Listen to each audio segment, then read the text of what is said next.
Hi, this is Candace with MF Magazine, and we are here with Jordan from Striking Back. Hello. With Striking Back, I understand that that's kind of a reference to striking back at the things that you weren't able to write about that you wanted to. So what kind of things have you been able to strike back at that you can now write about? Sure. I mean, the biggest thing that I would say I was striking back against was just the lifestyle that's kind of forced upon you by our culture and society sometimes, and I jumped into the whole corporate job, working for the man, sitting in a cubicle, and at the time, the pursuit of money and I guess just success, what we're supposed to do, that's what was preventing me from making good music at that point, was just the distraction. And so now my main focus, and the main thing I'm focusing on with my music now, is just the freedom that I have to express who I really am as a person versus the type of person that whatever company may have been trying to mold me into or whatever. From taking the plunge from the corporate world into the full-time musician mode, how did that affect you or change you?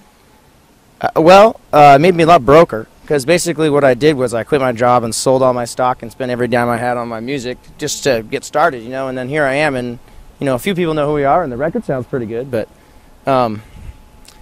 it's made me appreciate life a hell of a lot more, and made me realize that I don't necessarily need tons and tons of money to have fun, and that I should just kind of be who I'm supposed to be as opposed to whoever anybody else wants me to be. You put a lot of effort into this album, 10 years worth of writing into it.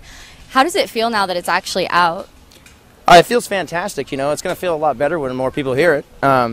But as I've been doing music for over 10 years and never had really gotten to make a record that I could truly stand by and be proud of and say, this is a great production, and I think I can say that about my album. Whether or not you like the music, that's all down to taste, but I can say that, great musicians, a fantastic producer, I'm a good singer, it's good songs.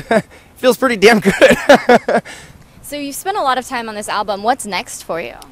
Next is going to be making music with the rest of my band. Part of the problem when you're trying to make music is finding the musicians to do it with you, the ones who you can interact with well and also share your tastes or your desires or your work ethic or whatever. And I've got that. I got the best drummer I've ever played with. I got the best guitar I've ever played with, the best bass player, and the best keyboardist I know. So yeah, we're going to make some pretty kick-ass music. So once we're focusing on marketing this record for now, but when we get a chance, we're really going to dive into hopefully getting a lot more creative than we've been so far. And over the last 10 years that you've been doing this and writing and songwriting, what is the biggest thing that you've learned about yourself? Oh, man. Is that if I don't follow, this sounds so totally cheesy, but if I don't follow like what my heart or what my soul is telling me to do, I'm just going to be profoundly unhappy. So I'm listening. I'm listening to that voice in my head now, and I wasn't before. Glad that I am now. Perfect. Well, thank you for taking the time to hang out with us here. Yeah, thanks for having me.